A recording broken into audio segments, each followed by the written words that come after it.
Gabe has officially became a sheepdog. Uh, let's get rolling, man. Today's conversation, we're talking about fitness, combat, BJJ, but really it was inspired by Gabe Yanez going to a course called Sheepdog Response. Really head up the organization head up by Tim Kennedy, who, for those people who don't know Tim, he is a like literally, I think the best asterisk is like badass, entrepreneur, special forces, UFC fighter, BJJ black belt. Like he has literally all the credentials to just be looked at as a very, very tough human being. And you got to meet him, Gabe. You got to take his course, and you had some big takeaways. So I think that's a major topic we want to talk about because you just got done doing it. And it's good to see you guys. It's good to see you guys. It's day 39 of UE 40. We're almost done eating meat and fruit, and I'm excited for a piece of pizza. We definitely have to touch on that before we wrap up. But yeah, Jay, I thought it'd be fun to, kind of appease you guys a little bit with some BJJ talk. I know that obviously you guys are super passionate about it, and I give you guys a hard time because I'm usually in the outs of these conversations. But I finally dove into that world a little bit different because it's not like I went for, and I was just talking about this before we hit record. It very much wasn't meant to be like intro free trial class or a free week to like BJJ. It was very different in that. So the whole purpose of this course that Tim Kennedy runs, the Sheepdog Response Protector 1 course, and they have a whole series of courses, is like tactical awareness and preparedness. And, it's something that ever since we moved to Texas, we went to a gun range. Ariel took me a while back, and we've just, enjoyed shooting for a variety of reasons. I think, Ariel actually, and it's funny that she says this, she enjoys it as like a very kind of like therapeutic experience where like, you have to focus on your breathing and like be present. And it's also nice because I was surprised that she would enjoy it as much as she does. And it's something that we do together. So for me, taking the course was kind of a combination of two things. One, the fact that I have been interested, particularly by you guys, to at least see what, BJJ is all about. And I knew that was going to be a component of this. The second reason was, there was a pretty extensive kind of like shooting and marksmanship component that is just something we've been interested in. And I really like Tim Kennedy. I've been following him for a while. I think he puts out amazing content, and, he has a very good why behind the courses he puts out. And we were also excited that because it was a couples only course, which is actually the first time they did this, and it was here in our backyard in Austin, we were looking forward to kind of meeting some people, and it being a good way to, kind of find some like-minded couples that would be in the area, which we did end up meeting. So that was really cool. But man, it was an experience. And I think you guys will get a kick out of, a couple of the stories that came out of the weekend. All right, so I guess you might as well just get right into it. I mean, you met another couple. I don't know what you guys, hey, to each his own, right? But man, no.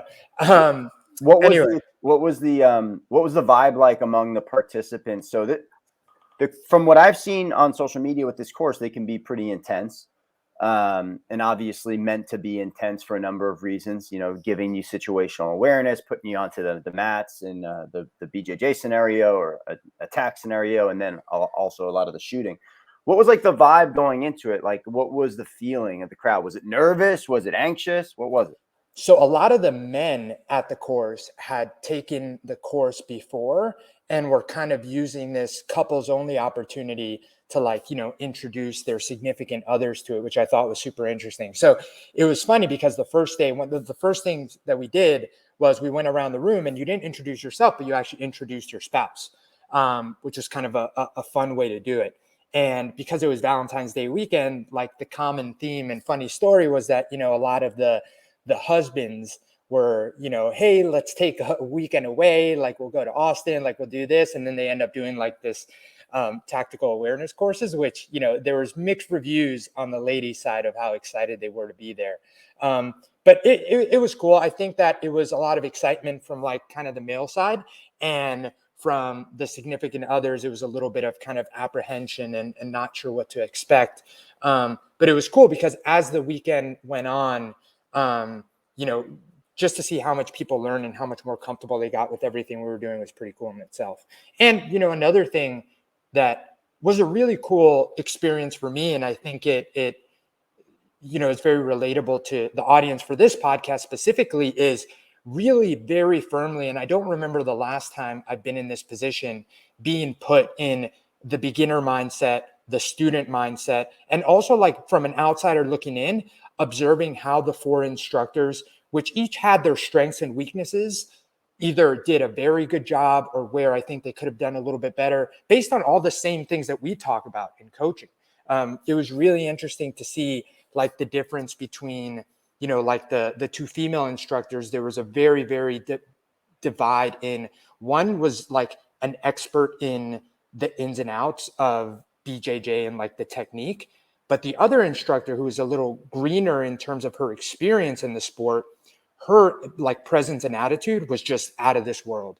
And I enjoyed getting direction from her so much more and got so much more out of like her direction, especially because, so both days you start at 7 a.m. like sharp on the dot, like 7 a.m. hits the clock and you're on the mat, you're warming up. The first day I was wearing socks. I got made fun of, told to take my socks off. So that was like rookie with move mat, number one. You were wearing socks on the mat? I was wearing socks on the mat. Oh, and they're like, that guy. And they're like, you're that guy. They're like, you don't know better, so we're not going to give you that much of a hard time, but take your socks off. So anyway, that was like my first experience. But you're starting at 7 a.m.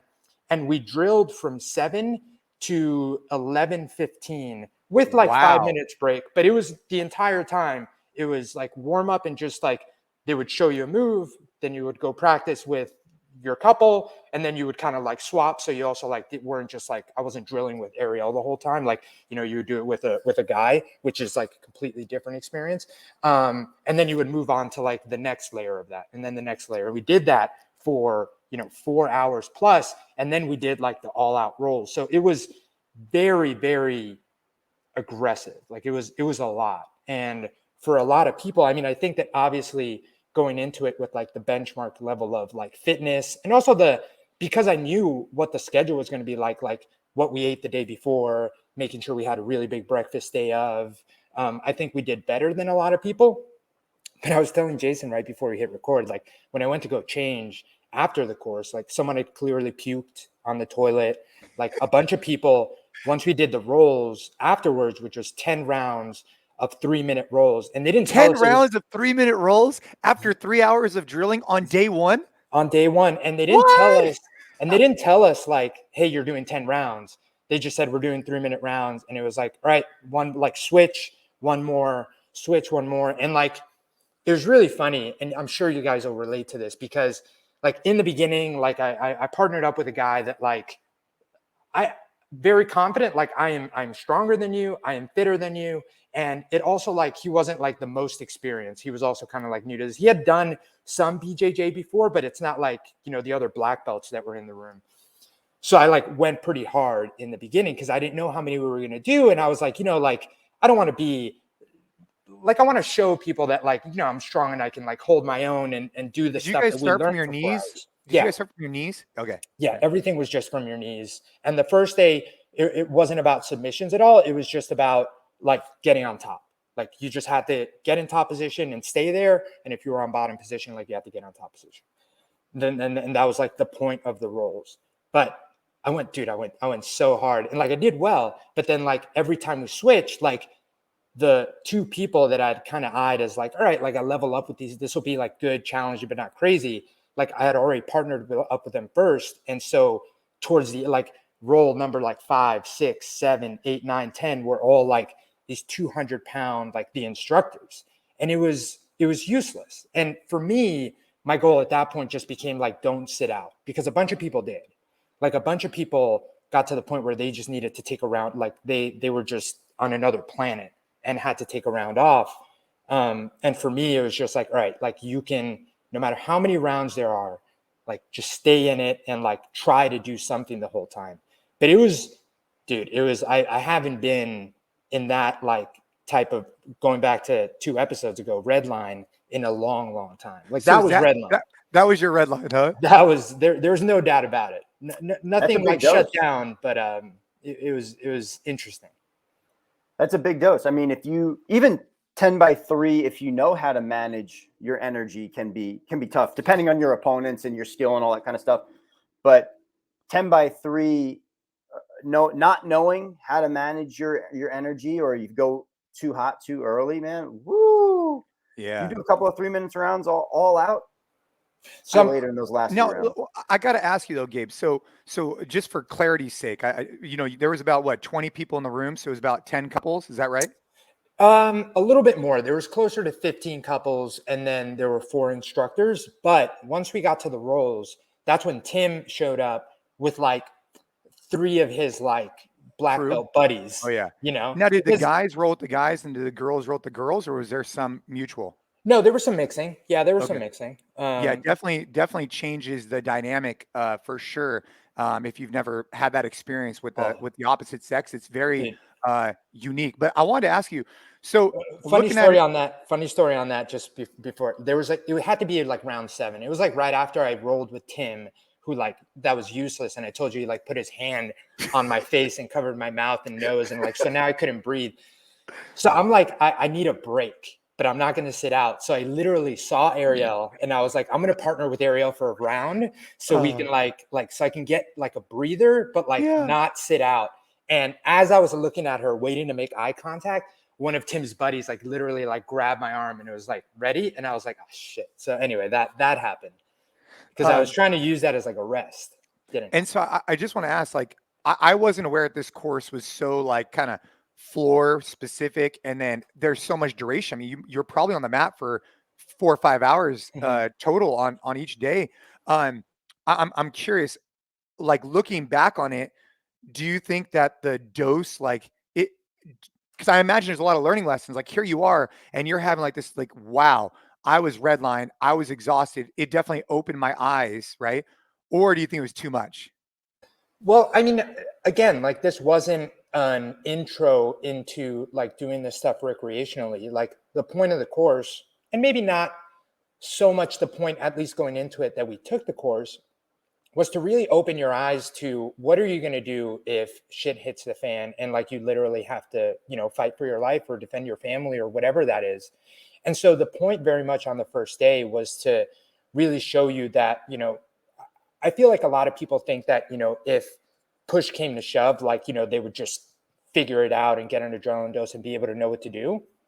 And the point they were trying to get across was that if you don't know what to do, and especially in like a very high, like, risk, like everything's elevated situation, you can really, really be in a bad place. So I think that it was a very different purpose. I don't think that this should obviously be the approach to someone that is thinking about doing Brazilian Jiu-Jitsu and wants to get like a free trial class type of experience. There was definitely a point to this. And I think one thing that Tim did a really, really good job doing was once we were done, and I'm not going to be able to like, repeat what he said in the way that he said it, but just very, very concisely explaining why they did it the way they did it. And also like, and I think this was important for a lot of people in the room, giving them a wake-up call of like, hey, if you did 2 rounds and you just couldn't even stay on the mat anymore, like that should be a wake-up call. Like you have to be fit.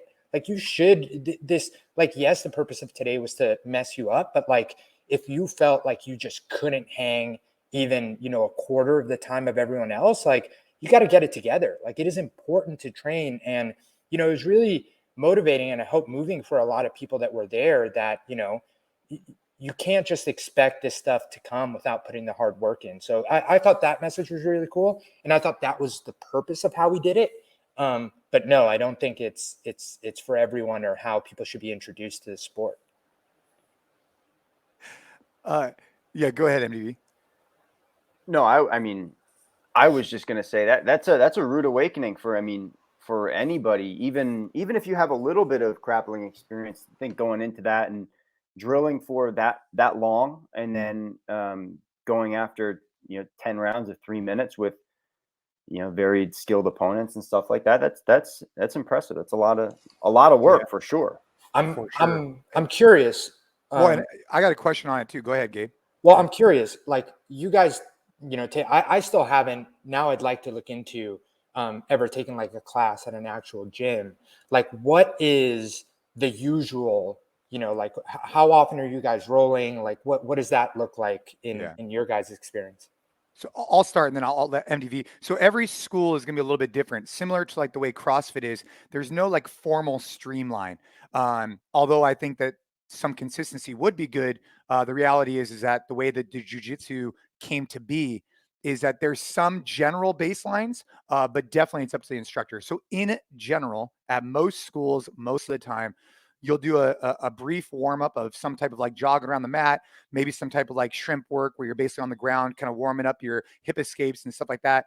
And then you'll basically go over a movement of the day for about maybe 45 minutes. And then at the 1 hour mark, typically you'll do rolls for about 30 minutes. And those could either be from positions that maybe you worked that day from, I don't know, side control or mount, or it could be from standing, or it could just be from knees, like the experience you had. Typically, I would say it's like a broad strokes. Now, when I go to competition class, it's different. They drill for an hour and they train for an hour. So they drill like back and forth with an athlete, 2 minutes on, 2 minutes on, 2 minutes on, back and forth. So I drill on MDV, then MDV drills on me for an hour. And then after that, we roll for an hour. And those ones are very, very difficult. I mean, MDV, Jay, how often are you doing that? How often are you taking that class? I do the competitors class with some like high level guys probably about once a week, and I do the one twice a week. And so I think it's a good blend. I do the other one is gi, and the competitor one is no gi, which is a completely different beast. Something Jason, happened to your audio. Your audio is garbage right now. Hot garbage audio, Khalipa. Garbage. There How it about now? goes. Is it better? Now it's better.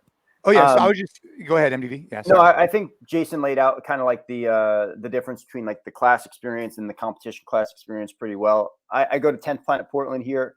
I've been really impressed by how they run their classes and how they run their education experience. So there's fundamental classes in which they're going through different modules over the course of 2-week periods based on the aspect of jiu-jitsu that they're focusing on at the time. And in the fundamentals classes, you're focusing on the much more basic approaches to these different modules. In the all levels classes, they're going through the same modules, but a little bit more advanced education about some of the positions or the movements or the techniques. Class generally runs the same that Jason was talking about, quick warm up, and then you get into drilling or positional work or working the different technique that the instructor's presenting that day. Some classes will end with rounds, shorter rounds, so that people get the workout within the hour time period. But like Jason said, most of the time after class is over, there's an open mat period in which the athletes have the opportunity to spar or drill or stretch or go over movements with partners or with the coach who's still hanging around. So that's the general layout. And Gabe, you guys can hear me okay?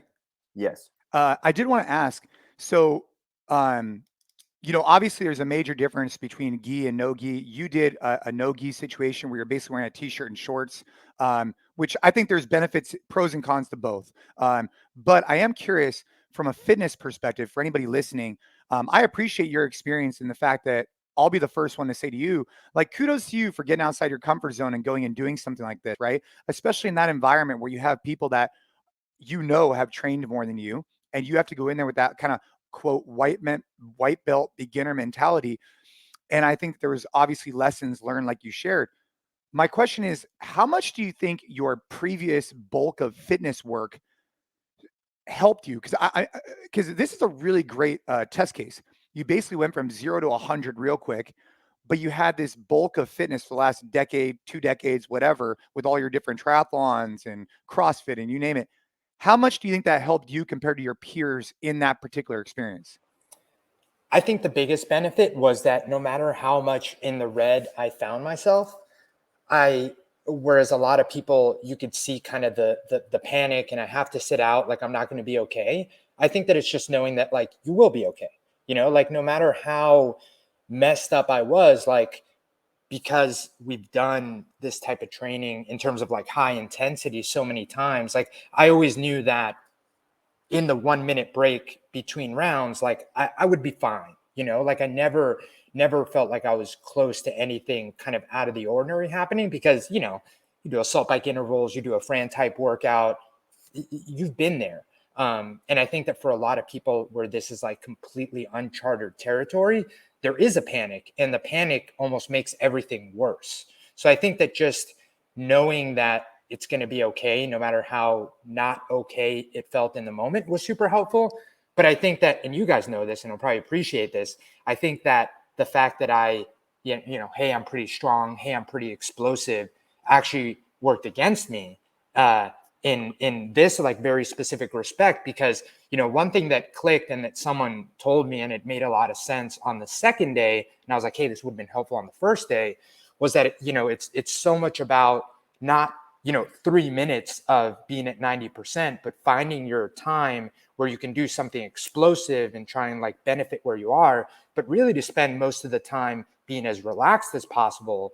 And obviously not putting yourself in a position where, whoever you're rolling with can get an advantage on you. But in the beginning, like, I didn't know that. So I was just like, even when I was in a position where I couldn't do anything, while I was thinking what to do, I was still like pushing my hardest or squeezing my hardest or like squirming my hardest, just because like it made sense to do that. But I didn't have a plan. Like, I didn't know what I was doing, but I was just wasting energy, when the person that was stronger, more experienced than me was just, all their body weight was on me, and they were just waiting for me to squirm enough to where they could, do some other thing and put me in a shittier position.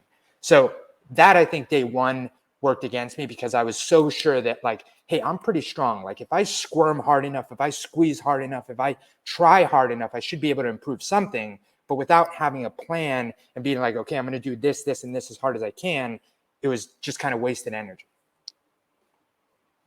Yeah. And, those fitness reserves that you have, they run out as well. It's not like we have an endless well of strength, and endless well of endurance, endless well of squeeze. And, when you are well of squeeze. Yeah, you don't. I mean, yeah, I think that's the mistake that probably a lot of people who have a fitness background come into jiu-jitsu with, is that they rely so heavily on their strengths at the outset. And it's hard not to, because you want to use your athleticism, you want to use your strength, but then all of a sudden, especially if you're going against somebody who's a little bit more talented than you, they know how to use all that stuff against you and take all of your energy and essentially just make you waste it, but then also make you kind of eat it as well, because you're just now suffering underneath this complete lack of it now. And now you have no tools anymore. You have nothing. It's very interesting. Yeah. I mean, I think that the saying goes like, it's no one's ever going to complain about being strong and fit. Like, no one, that's not a bad thing. Right. But we're talking about a completely different application of it.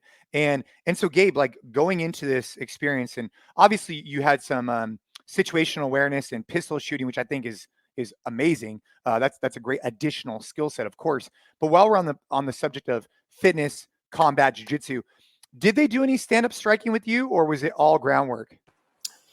So day one was all like basic grappling and groundwork. And then day two was about kind of applying that stuff with, if someone had a knife or a pistol on them.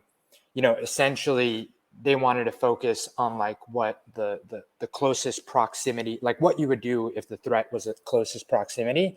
And they didn't get to too much if you were like at grappling range. Oh, yeah, like further ranges. Okay, Mm-hmm. got it. Yeah, I was just curious. And then based on this experience, I have to ask, does it change your perspective of how your fitness relates to self-defense? And did it like kind of like open your eyes to exploring that more? I mean, it sounds like it might have, but I am curious because, we've been in the fitness space for all these years, and self-defense was never really talked about for a lot of years. And I think there's more conversations like this happening where there's that bridge. But was it kind of like a oh shit moment? Like, hey, I'm this really fit guy, but I can't do this? Or was it kind of like a kind of oh shit moment? Maybe a kind of oh shit moment. I mean, I think this stuff is so incredibly valuable. I think it's just one of those things of, like me personally, like diving into it. It's just kind of one of those things of like figuring how that fits into my life and everything else that I have going on. But I think that there's definitely a much newer appreciation to kind of what goes into it, and the chess piece of kind of what it is, right? I think that the really interesting thing about it was how much thinking has to happen, or not even thinking, but how much repetition has to happen so that, you know, these things are kind of ingrained into muscle memory, because there's no other way to kind of be successful in it. That's definitely interesting. I think that it's a very, very novel and challenging thing to want to be good at. But, you know, that's also a reason why, man, I could see it being very, not addictive. I don't know if addictive is the word I want to use, but for someone like me that I if I'm going to get into something, like I really like to, you know, become proficient as soon as possible. I can see it becoming kind of a very big piece of my life. And I just know how that fits into everything else that I have going on right now. But I do think that it's important. And I think that it, more than anything else, like, you know, example, my background being a triathlete and an endurance athlete, like I think that this stuff has a lot more valuable real world applications than, you know, being able to run moderately fast for 20 something miles. I'm sorry if I got a little noise outside here, but one of the things that I was rudely awakened to in terms of jiu-jitsu, and I think that I had a wrestling background in high school. I was not the best wrestler in high school, but I had a grappling background. So it wasn't completely foreign to me, but it was a strong reminder when I first got into jiu-jitsu more seriously, was the fact that, like, you can do all the weightlifting and all the cardiovascular endurance and all the body weight movements that you want, but there's really not a lot of translation of those things to the mat when you're faced with a much higher skilled opponent. Like somebody who knows how to fight, or someone who knows how to grapple, or somebody who's been in those situations before 1,000 times, 1,000 times, 1,000 times, is going to take you apart piece by piece, probably almost no matter their size. Like, if you don't have those experiences, like, you could be a 200-pound muscular dude, jacked as fuck, and you'll look at a 150-pound dude over here and be like, oh, I fucked that guy up. You probably will not. That guy is going to break your shit in half. Like, he gets a hold of your leg, or he gets a hold of your arm, he gets a hold of your neck, it's game over. So I heard somebody recently talking about this, and I cracked up, because there's a lot of, like, probably gym weekend warriors who go in and be like, oh, I'm fine in a fight. Dude, I have, first of all, I have no business being in a fight, but the translation of fitness and raw strength and just into a fight without any skill it's just not there. It's not there for a lot of people. Some people have natural raw power and you can get lucky, but when you're going against a skilled opponent, different ball. Well, it's just like anything, right? It's like learning jiu-jitsu is like learning a language. Learning how to defend yourself is like learning a new language. It's very difficult, and it takes a lot of repetition and reps. And that's why, Gabe, I appreciate your perspective. Like, dude, when we talk about this bridging the gap, I think that fitness, NCFIT's goal, help people live freely and fully outside the gym. And we do a hell of a job of that. And meaning, run after your kids, get off the toilet, all those different types of things. Those are all the things that we as a company and organization stand for. So you could go climb a mountain if you need to, go swim with your kids. Where there becomes, I guess not fringe cases, but additional cases, is if you have a desire to learn these additional skills.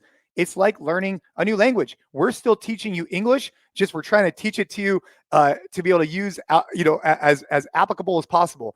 But now all of a sudden, if we're trying to teach you something, this new thing, it takes a long time and a lot of reps. I think that people can go from not being able to, live freely outside the gym to being able to much quicker than you could go from learning a whole new skill like jiu-jitsu. Neither one is, I'm just saying, like, when you make that commitment, it's a big commitment. And I've been doing it now for 6 years, and I still feel like I have a long way to go, which is exciting and also like unmotivating at the same time in jiu-jitsu. Well, I think one of the beautiful things about what we do at NCFIT is that, we do give you this broad base of fitness. We give you this well that you can pull from to go do these other unknown activities that will give you a leg up in terms of just the general athleticism, the coordination, the accuracy, the kinesthetic awareness. Having those types of things is a huge asset on your side. Huge, huge asset. I'm just saying, in terms of like being able to directly apply barbell curls to a jiu-jitsu situation, they're completely different. And you're right. It's like a different language. It's a whole different world. The learning curve in jiu-jitsu is so fucking sharp and so long. It takes so long to remember these things and get a feel for it. And I really feel for people who come into it with less athletic backgrounds than we might have come into it, because like I can't imagine what somebody who doesn't know what to do with their body in any situation feels like sometimes on the mats. It's a huge, huge difference. I have a question for you guys. How often is it like common for people to get like legitimately choked unconscious in a class or during rolls? Wait, so I imagine there's a story behind this, and I want Yes, to hear it. there is. But I want the answer to that question first. I've been, like I said, I've been rolling for 6 years. I've rolled a lot of people. I have never seen in training, maybe at a competition I was at once or twice. In training, I've never seen anyone get knocked unconscious, nor have I've seen some little issues here and there, nor have I seen a full submission go into an attack and actually like break that person in training. I have not seen that personally. I don't know about you, MDV. I have. I actually, this happened to me a couple of months ago. I didn't get put out, but I was rolling with somebody who was a little bit too hesitant to tap. And I had that individual in a front head and arm choke, which is a strangulation choke, blood choke. And they went out. They didn't tap. And it was scary because I didn't know. I was wrapped up on this person. And at some point I was like, this is tight. This is in. And I let go and they were out. And we had to put them on their back, lift their feet. But I've seen it happen with people who tap too late because you can feel this stuff coming on. You think you might be able to escape. And if you have any sort of ego involved in that, it's a bad choice because once it gets tight and the walls start closing in, that's over. Game over. You should tap right away. And in terms of joints, I have seen people either something come on too quickly or them not tap at the time they should have tapped and have something give, which is unfortunate. But I think for me, I tap early on a lot of things in relation to my joints. I'm just at that point where if somebody has an arm bar and it's fully sunk in and I know that I don't have a viable defense, I'm tapping. Also, somebody gets a hold of my ankle or my heel or my knee, I'm not going to try to wiggle my way out of an inside heel hook at this point in my career. Like I'm going to tap and then live to fight another day.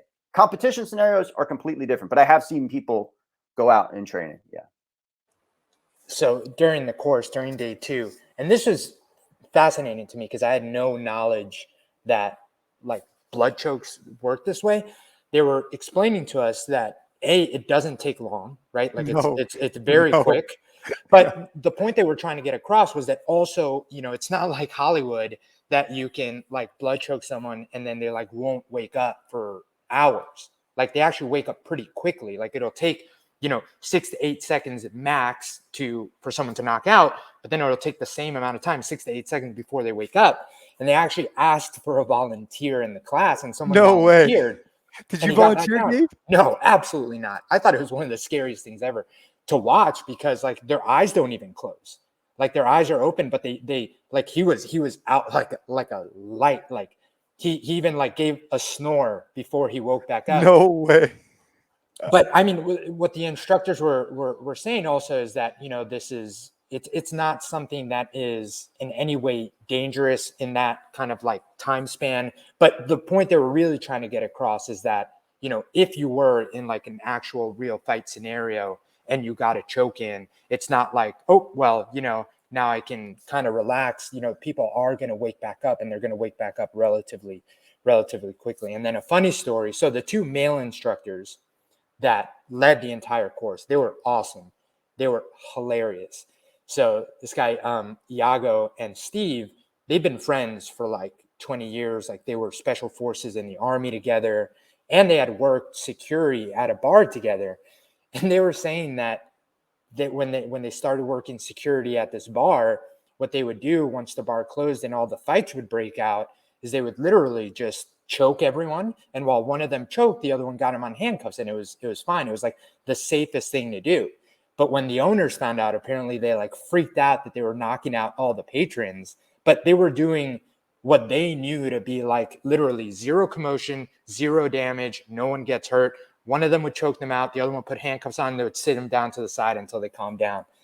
And they had some pretty good stories throughout the weekend, but that's how they would handle their bar security business. because also people would like mess with them because they weren't, Yeah. I mean, they were pretty big, but I could see guys at the bar being bigger and thinking that they could mess with them. But these guys are black belts and special forces. Like they, you know, you're messing with the wrong duo. Yeah, man. That's good. Yeah, Gabe or MDV. One of the things about these blood chokes and submissions in general, if you do not have clean finishing mechanics, like if you are a newer athlete and you're relying on just your raw strength to try to just squeeze somebody's head off, right? Like you catch them in a choke or strangulation, or you have their back. And if you don't have solid finishing mechanics, man, you can burn out your own squeeze so fast. And when you burn out your squeeze, and especially if this is like later in a round, or if this is like Demoralizing, right, MDV? No, first of all, so demoralizing. But second of all, how useless you are at that point. Like if you have somebody's head and you're squeezing and it's just not in, but you're like, all right, I'm just going to squeeze anyway to see what's up. Bad move, because this person is they're not in danger. They are fine. They might be uncomfortable on their head or their neck a little bit, but they're not. There's no blood cut off on either side of their neck. And then number two, when they pop out, they're relatively fresh and they're hyper pissed, and you are exhausted. That's the worst situation to be in, man. I hate that. Yeah, when you roll with people that really know what they're doing, and this is a really, really great point to make. You know, like I said, Gabe, I'm super stoked you took this course and you got, you know, your eyes open to just how much when someone learns these skills, then there's a certain level of skills. When you roll with people who are really, really skilled, I'm talking like competitor high level, the nuances in their positions and their ability to get you in from an inch here to an inch there, and the difference it makes is so profound. And the fact that they could do it with such ease, it just bothers me. You know, like when you roll with these really high level guys, they'll take their elbow from here to there, and it makes literally the world of difference. But they need to have that just ingrained in their body because they've just rolled. They've done it so many times that they know what position to get into. They're even moving before their brain even tells them to move. They're already moving because they already know what to do. And that's from that, you know, 10,000 hours on the mat. Just like for us, you know, we know how to approach workouts with a specific intensity, technique, position. Now, if you kind of like take that, but you magnify it a little bit, I think that's what happens with these experts on the mat. Now, I would recommend anybody who works out regularly, anybody, to go in and go find. We've talked about this a lot of times, but I just feel like maybe this is the episode that gets someone to at least go explore something new. And I'm not saying, look, NCFIT, we're great at what we do. You should utilize our app, crush our workouts in your garage. You should use NC Flex, get jacked. Hell yeah. In addition, you know, go pick up some skills outside the gym, whether that's mountain biking, getting outdoors, or if you want to try jiu-jitsu, go find a local school, go meet with the head coach, go pick up the vibe. And maybe if that vibe isn't right for you, go find somewhere else. But I mean, I definitely think you'll walk away from your first experience, and I guarantee you will say to yourself, I'm glad I at least experienced that. And maybe you don't want to do it again, but at least you've tried it. So that's my recommendation. One of the things about high-level practitioners, which is awesome to watch, when you're watching somebody who's rolling high-level practitioner, when they're rolling with somebody who's lower than them, less experienced, they have an awesome ability to regulate the roll in any way, shape, or form that they want. They are completely in control at all times, for the most part. And they are responding to whatever the lower level practitioner is giving them. One of the coolest things that I'm watching when I'm seeing these guys roll, or I'm observing from the side sometimes, is like, it's almost like watching. There was a moment in Matt Fraser's career at the CrossFit Games when he was on the floor in the final event, and he's like looking around at everybody else doing all this work around him, and he's just fucking standing there kind of chilling, and all of a sudden he goes, all right, it's time to turn it on. Right. High level jiu-jitsu practitioners, when they're rolling with somebody who's lower than them, even if they're in a quote unquote dangerous situation, they're almost never in a dangerous situation. They always can figure out how to manipulate their body out of it. The other thing is that when they want to turn it on, even if there's 5 seconds left in the round or whatever it is, you notice a distinct difference. All of a sudden they go, all right, it's time to stop fucking around. And the submission just comes on so fast. It's like, Yeah, it just it went is. It's from, like Frazier or Froning. Like, I it's a remember whole some different years. ball game. Yeah, it would piss me off because, I'd be competing with Froning and I'd be like, kind of finding my groove, doing my thing. And he'd just be looking around, waiting for that moment where it brings up a good analogy of the Ferrari analogy. I've said this before, but I think it's a great analogy for this particular situation. My goal when I was competing at the CrossFit Games was always to be a Ferrari and not a Honda Civic. No disrespect to anybody who drives a Civic, keep rocking and rolling, baby. But when you're a Ferrari, your top end horsepower is, let's just say, I don't know, 1,000, right? And your top end speed is, let's just say, 250. When you're in a Civic, your horsepower is whatever, your top end speed's 100. What's nice is that the Ferrari could be at, 80% of its potential and still be ahead of everybody else. And then when they're ready, they still have an extra gear left to kick it up. And so that's kind of a good translation in jiu-jitsu, where when you develop these skills, it's not so much about strength conditioning. That's definitely a factor. In CrossFit, it's obviously a major factor, but in jiu-jitsu, it's more of like the skill bank in your head. If you're a Ferrari in your head, you're cruising at like a mediocre Porsche speed, and then all of a sudden you could bump it up. So my goal and everybody's goal should be to be the Ferrari in the room because, anyways, you got more left in the tank. It's just super impressive to watch those guys, to know that they are always in control. Sometimes I'll be watching a roll that one of my coaches is in, and they're against a pretty high level opponent, like a high level purple belt, or even and they just like smile at me and wink. And they're just so calm and so at ease in a situation that is like obviously so intense for me watching. I'm like, oh shit, like he's just chilling. He's just sitting there. He's like, hey, how you doing? Welcome to class. Like, all right, I'm going to roll through this and then do whatever I want. So Gabe, go ahead. Well, I have another question for you guys. And now I blanked on it. What were you going to say? I was just going to say, aside from obviously we've talked a lot about jiu-jitsu and the combat side and whatnot, and your experience at Sheepdog, but what else? So, I mean, obviously you were shooting and doing different things, but is there anything else that comes to mind that kind of stood out of the course and, recommendations for taking it? Well, I mean, I think that if anyone, you guys definitely check out just Sheepdog Response and what they offer. They have a whole bunch of really cool content on their YouTube channel. We are not sponsored or paid by them, by the way. Yeah, we're not. I just thought it was a really cool experience. And if you're in any way interested in that stuff, I think that they're definitely worth the investment. But I going back to what I mentioned before, I thought it was really interesting to see just a lot of the same things that we talk about in running a class as a coach, like really see those stand out for me as like me having a great experience and me also seeing things that I wish they would have done a little bit better. And, one of the things that we talk a lot about, and this specifically happened at the shooting range. And again, I think overall it was a really good course. We really enjoyed ourselves, but the balance of kind of too much downtime and, a little loose with timeline on the second half of the day became apparent enough that like me and Ariel kind of like talked about it. We were like, I wish we weren't like sitting around this much. And, the whole weekend was kind of like, a little bit laid back. And again, the instructors were super cool. And there were a couple people taking the course that definitely enjoyed a lot more than some of the others, just literally like talking. Like, I want to spend time talking to MDV, like hear his experience, hear his stories. Cause again, they were really interesting people that have done a little bit of everything. But for some people, and you could tell, especially if you know what to look for, and me and Ariel kind of fell in this group, we were starting to get, I wouldn't even say frustrated because we were still having a good time, but it was kind of like, like I want to move on to the next drill. Like I feel like we're just sitting around. And I think that that's something that, MDV, you brought this up before, like there are so many coaches in our space, especially that, you might have your circle that really do enjoy chatting up with you and talking to you, but like you have to be aware that even if there's just one member outside of the circle that is literally standing there with the PVC or the barbell, like, when are we going on to the next thing? Like, it's not an ideal experience. And we literally experienced that firsthand. And I thought it was interesting because like we almost know what to look for. And it's stuff we talk about all the time. And again, like if I were to rate the class, I would probably give it a 9 out of 10, with that being what would have given it a 10 out of 10.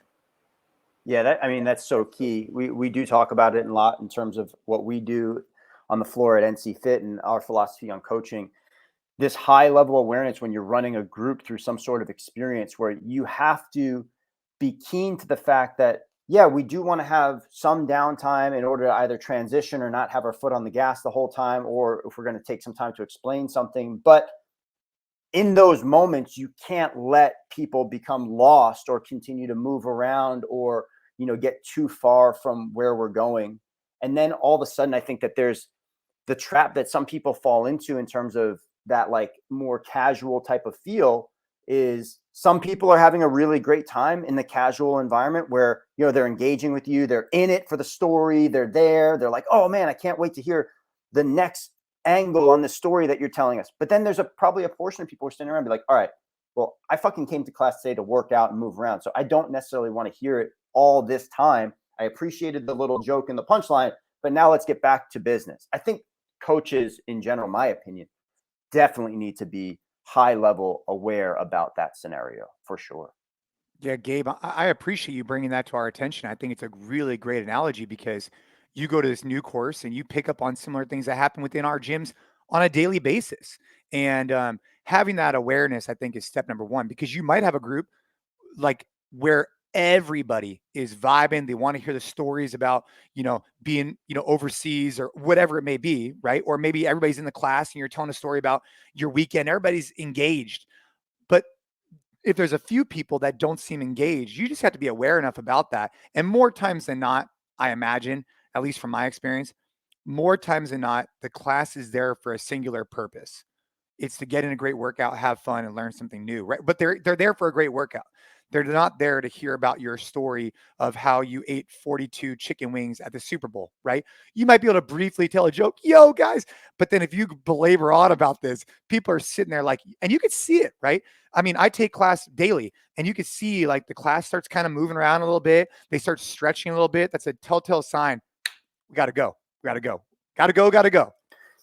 Yeah. And I think for coaches out there who are listening to this podcast or owners out there who are listening, like, it's a tough balance to strike for somebody who doesn't have a whole lot of experience, because you certainly don't want the experience to be completely devoid of any sort of humor or obviously charisma and presence and attitude. Those are huge parts of it. But when they overtake the experience and they go a bridge too far and now they're interfering with what the members are actually there for, that's too much on the kind of charisma side, too much on the story side, too much on the joke and entertainment side. You have to always remember, you got to balance. It's a dichotomy of those two things. Dichotomy, baby. Hey, speaking of, this has nothing to do with dichotomy of leadership, but we are on day 39. We have to finish out this conversation talking about EOE 40 and the fact that we're on day 39 today. And I have today and tomorrow to then finish up with, our nutrition and movement, all these different things. And I definitely want on our next episode to maybe focus a little bit more on lessons learned and things like that. But maybe we could just kind of talk about where we're at. Where I'm at is I definitely will be incorporating some of these things in my life, like indefinitely, for sure. In particular, the ones that really leave a lasting impression on me is how much incorporating fruit has impacted my gut health. I never ate fruit beforehand, ever. And I found that eating fruit just makes me feel really, really good. And then the other thing I would say is waking up extra early. Like, it's really made a big impact on my life, because what happens is I'm able to front load my day.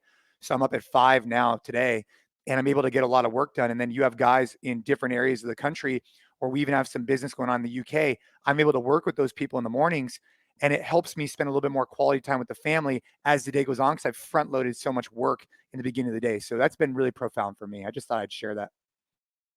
Yeah, I mean, I'm not gonna snack again. I mean, I've broken the habit. I mean, it's one of those things where, because of the challenge now, and Ariel makes fun of me, like, I would consider anything that was eating outside of me, like sitting down for my meal, snacking. So like, to the point where even if we're just cooking, getting stuff together, like I wouldn't, throw a little piece of cheese in my mouth, or, the tomatoes as I cut them. Like, I was just, hey, no, that's snacking. I'm not doing it. Like, that stuff I'll probably ease off on a little bit, because I was just more trying to keep it very black and white to what I had committed to. But like, me just as a habit, like going to the pantry after this call, which I definitely would have done in the past, and grabbing a couple pistachios and like a piece of jerky. I just don't need to anymore.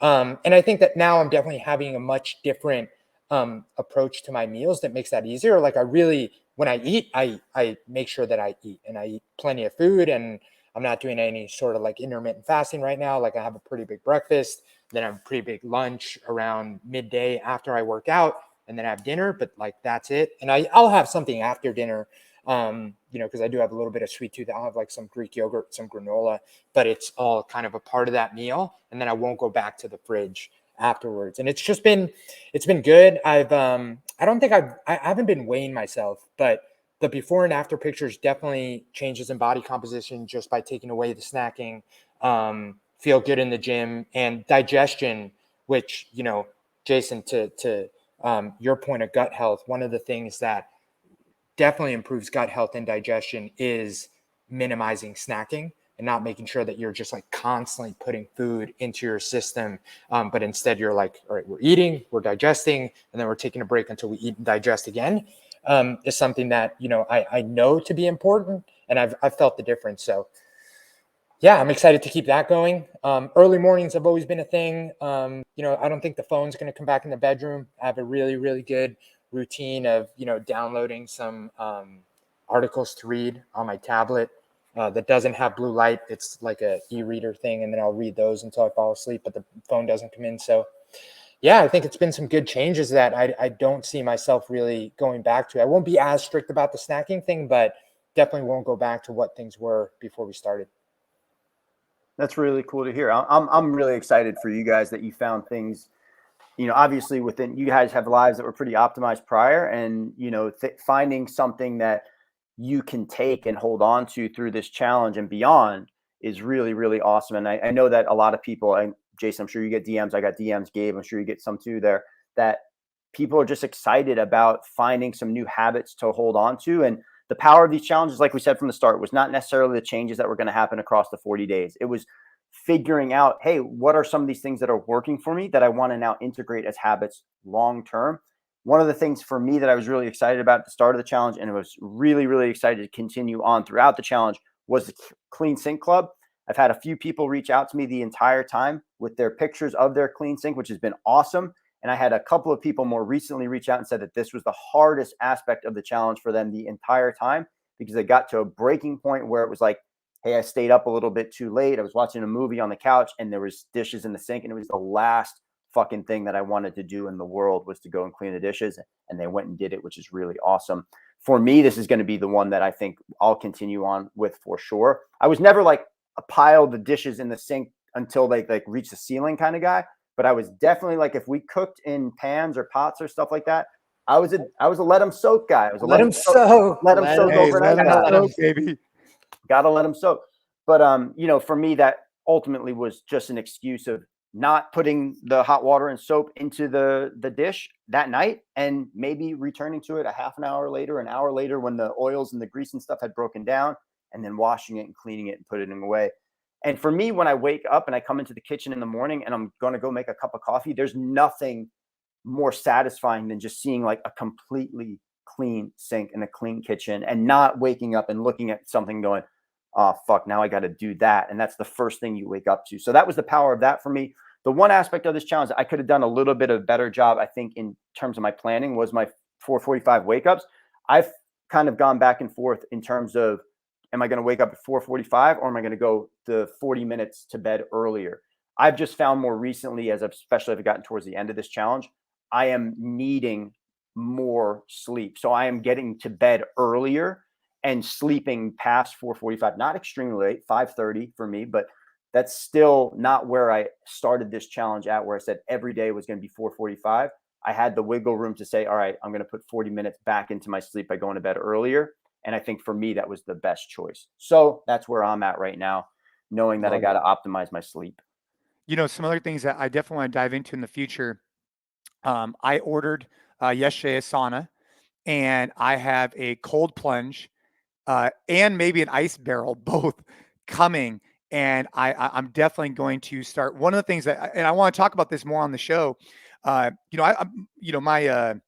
daughter has been having some challenges with with different things, and kids have challenges. You know, she's 10, 11 years old. She's starting to hit that kind of weird age where, you know, I'm curious. I'm going to explore the cold for myself, and I'm curious how to explore that for my children and see if that helps them with breathing techniques, mental health, and different areas. And I'll keep you guys updated as we do this. I'm going to do it in a very like conservative way. I'm just sharing that those are two things that I'm literally looking into now, is more hot cold therapy and the impacts it could have on mindset, mood, and overall mental health. That's very important as I shift. So this last 40 days have been about what it's been about, which is great. Now the next, you know, thing that I'm kind of focused on is how do I make the entire family optimize their mental health, feel good throughout the duration of the day. And I'll keep you guys posted on how that goes. I'll let you guys know when I get it in too. Yeah, you got to check out Andrew Huberman's stuff. He's like my favorite when it comes to especially stuff about like cold immersion and like the real like concrete objective science behind it. He's great, and he doesn't, you know, he gives it to you, you know, very smart guy. The science says this is what we know. This is what we maybe know. And I find his stuff super, super interesting. And he always has interesting takes on it. Huberman Lab. Yeah, the Huberman Lab. Yeah, you know, he's up in Stanford, so I'm gonna have to reach out to him and just see. So, yeah, man. Hey, like, look, this podcast is just about sharing what we're doing, sharing what's on our minds, and I think that there's a pivot happening for me where I'm spending, you know, I have realized these last 40 days some things have really been working for me, and I'm gonna continue on with them because I feel excellent. But what else? What other areas can we optimize? Let's try it out. So, all right. Well, that being said. We launched a new app. So this episode will be released about a week after we launched our new updated NCFIT app. And for anybody listening, if you're a gym owner or coach and you haven't checked out the NCFIT Collective, I mean, that for me is a baseline that every gym should be having. We're putting out the world's best session plans and programming because we actually implement it in our gyms and we roll it out through gyms all over the world. So if you haven't at least tried it, check it out. If you're an athlete, you're in your garage, you're getting after it, you're loving these conversations, learning something new, you definitely need to check out the NCFIT app. We have 3 main programs that are incredible. NC Flex, which our boy MDV oftentimes does those without a shirt on, oftentimes. NC Flex is our version of bodybuilding. It's incredible. We also have NC Metcon and NCX. Those are the programs that we do in our gyms every day. I regularly do them as well. And for those practicing jiu-jitsu who are interested, our NCX program is a great supplement to what you're doing on the mat. So make sure you guys check out the NCFIT app. It's available on Apple, and the new interface is badass. Guys, any closing remarks? I think you summed it up really nicely there about the programs and where we're at right now. And the app is looking super sexy. You know, my take on the jiu-jitsu and fitness conversation, I think we should have one. I think we should talk about how we have experimented with different types of training and how we're blending the two. It can be really, really challenging when you have this thing that you go and do 3 or 4 times a week, which is very intense. And especially if you're coming from like a CrossFit or functional training background and you were doing that maybe 3, 4, 5 times a week, and that was very intense. Figuring out how do you balance and blend the two can be challenging. Or if you are a jiu-jitsu practitioner and you're thinking about how to influence or get fitness into your life, or the opposite, you're a fitness practitioner, you want jiu-jitsu in your life, I think we should have that conversation. I'm going to say NCX is great. Also, NC Flex can be really great for implementing or supplementing your jiu-jitsu as well, because we're working with a lot of odd objects there. You're still getting a lot of strength in, and then you're able to focus on different aspects of your body, whether it's lower body, upper body, push, pull, squat, hinge, and very specifically pull parts and pieces. So we have 2 amazing programs that you can supplement your jiu-jitsu with. And that's my hot take for the day. I think you guys crushed it. I use the NCFIT app every single day for my training. I'm a little bit more probably all over the place than these guys, but that's what I love about it. Like every day I open up the app, I look at what Metcon, Compete Conditioning, X, and Flex have going on, and I either pick one or mix all of them. And I've gotten to a place in my training where that just feels best for me. I don't feel like I need to be like, hey, I need to do this on this day, this cycle. And yeah, I'm really enjoying it. And that's, I think, one of the benefits of the app is that you have a lot of options. So definitely check it out if you haven't already. I'm enjoying it. All right, everybody. Well, hey, I want to thank you all for listening. I want to thank you guys for helping us get over 1 million downloads on this podcast. That's a huge accomplishment. Thank you so much for helping us get there. Would appreciate leaving a rating, leaving a review, hit us up on social media, and make sure you and your family keep getting after it in the gym and outside the gym. Have a great day, everybody. Thanks for joining us.